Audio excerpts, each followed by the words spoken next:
So it's 1969 and refrigerated dough has just come out. And you're about to enter a Pillsbury Bake Off because we're doing another Pillsbury Bake Off episode. Woo!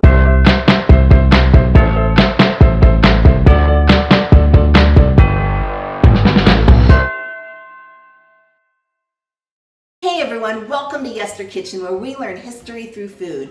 I'm Jill, and before we get started, please hit that subscribe button. I would really appreciate your support. And if you're new here, welcome. We do all retro all the time, cooking and learning history through food, and we have fun.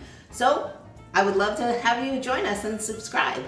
Okay, so anyway, let's get started. Pillsbury Bake Off. Today we are traveling to 1969. And we are going to visit a woman from Minnesota. Her name is Edna Walker. The cool thing about this, go back and see my other Pillsbury Bake Off. If you want the history of the Bake Off, I'll put a card up there. It's all in there, how it got started, why it got started. And the winner back then was, back then the women were known as Mrs. Husband's Name. That was in the 1940s. Now we're in 1969. And Edna Walker won. So now women in the 60s get to use their names. So we're progressing.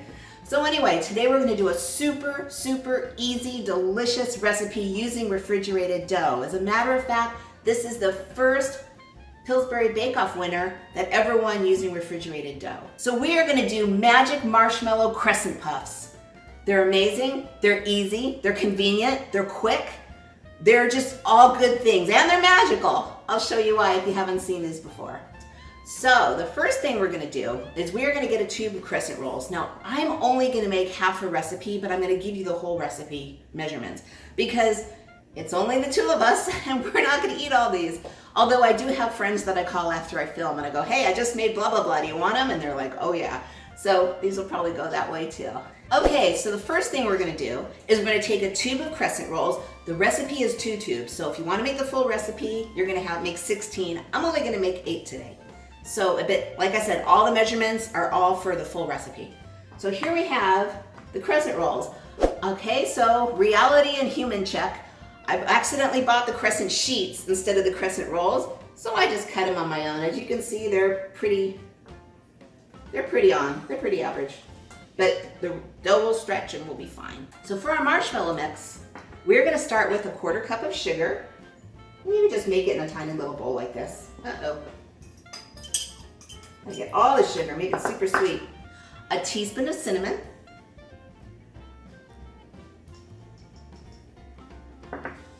And 2 tablespoons of flour. And you're just gonna mix that around and get it all happy and together. And that's pretty much the most work you're gonna do on this whole recipe. Okay. So there you go, there's our mix. Okay, so now what we're gonna do is we're gonna put these crescent rolls back here. And we're gonna try to fit everything into the screen because I want you to see it all. Okay, so the first thing you're gonna do is you wanna just kind of stretch out the wider part as you go. Now, we're gonna take a marshmallow, not a baby one, a regular sized marshmallow, onto the fork. We're gonna dip it in butter, melted butter. Oh, I'm sorry, that is a 1/4 cup of melted butter. And then we're gonna dip our marshmallow and make sure it's covered all the way with this mixture. And all you're gonna do is put it, oh, you're gonna put it on the tiny end, sorry. And we're gonna start to roll it up. And then you're just gonna stretch the dough around because you want that marshmallow covered 100%. These things are so easy. Did you know? There. Before I say my did you know, let's finish this up. So as you can see, it is completely covered. Did you know that after this recipe won the Pillsbury Bake Off, refrigerated dough sold out everywhere and Pillsbury couldn't keep up with the demand? Isn't that great, just how like little things affect big things? Anyway, so now what we're gonna do is I'm gonna go ahead and finish rolling up all of these and then we're gonna go to step 2. So you don't need to watch all of them, you've already seen me, I'll be right back.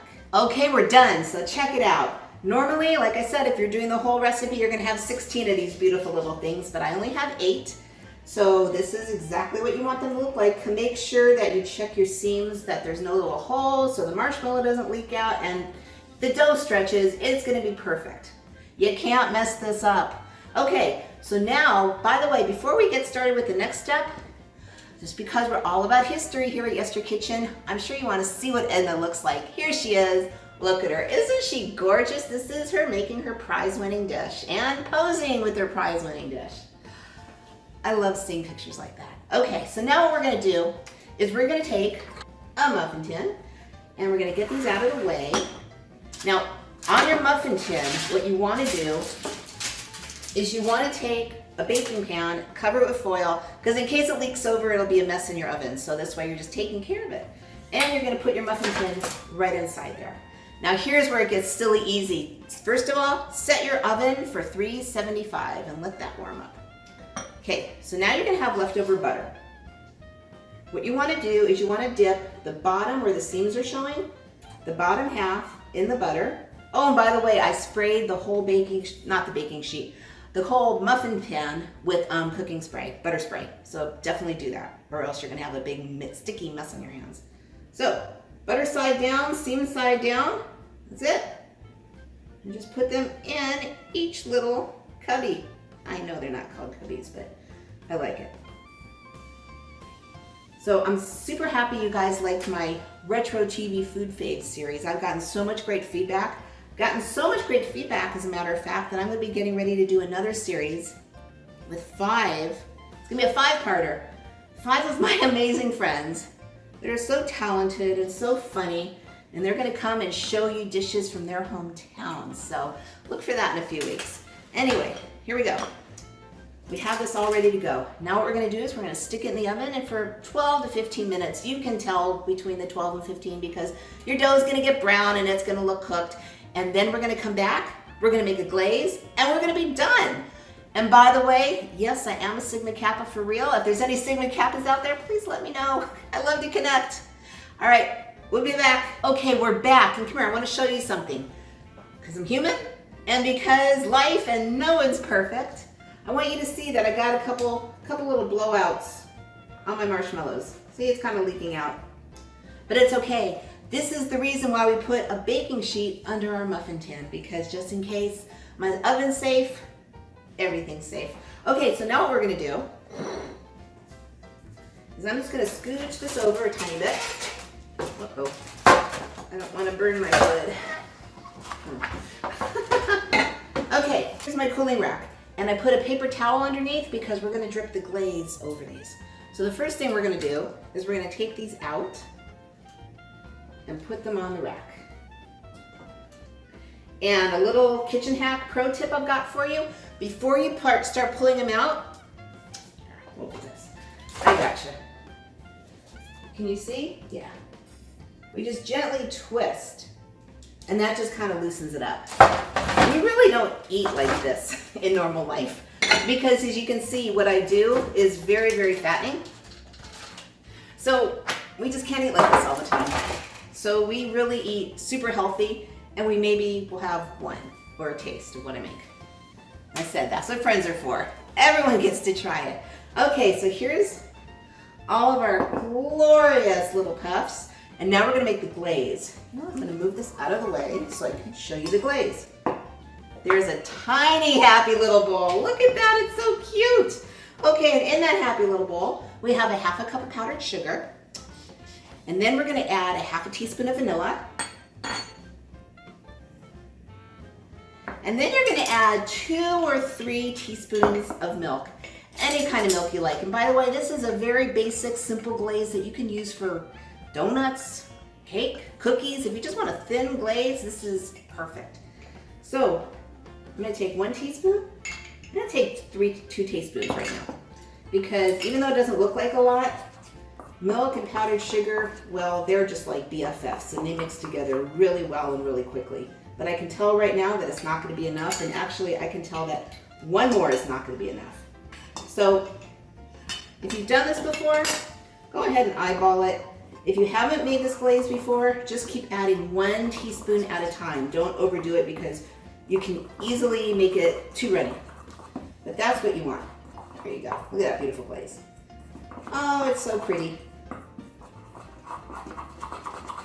Now, while your little puffs are warm, you want to spoon your glaze right over the top. And actually, you know what? I'm still not happy with my glaze. And this is why you do it 1 teaspoon at a time. I want it a little thinner because it's just, I mean, it looks great, but it's just not draping over as much as I would like. There we go. Okay. So now you're just going to spoon a little bit of glaze over each one. And because it's hot and warm and happy, it'll melt over the top. And I'm even going to top that messed up one because it's still going to taste just as good. And of course, that's why you have a paper towel underneath, because it's going to glaze it beautifully. They're dripping down, and look at that. Now you have one more option that you can use or you don't have to use, and that would be a 1/4 cup of chopped nuts. I know there's some nut allergies out there, any kind of nut, whatever you like. I happen to be using pecans. And you can sprinkle just a couple over each one, but because they're people with nut allergies, I'm just gonna do a couple of them. And what I recommend is toasting your nuts because they taste so much better. This is it, 1969. Oh, look how beautiful that looks. I'm just gonna move this out of the way, and I'm gonna serve up a couple because they're so gosh darn pretty. Look at that. So happy. So, my question to you is, Pillsbury Bake Off, do you ever look at it? Do you ever pay attention to it? Do you ever look at the recipes? If you do, tell me your favorite, because I would love to know. I try to make the very, very easy, simple, that you can easily duplicate at home recipes. But when the camera's not on, I love to get really involved. So tell me what your favorite is. And tell me how you like that. So that's our recipe for today. I hope you liked it. I hope you had fun, and I hope you go try it. And who knows next week? I don't know, I'm still thinking about it. But we will see you soon. Have a fabulous day, night, or whatever time it is. And oh, have you subscribed yet? Now's a great time to do it. I had fun. I hope you had fun. And remember, history has never tasted so good. So here's our magic marshmallow puff that we just made. I'm just going to cut into it. Pretend I'm someone biting. And check it out. I'm doing this one-handed here. The marshmallows disappeared. And it's kind of this just fabulous, delicious glaze. That's why the magic marshmallow. Okay.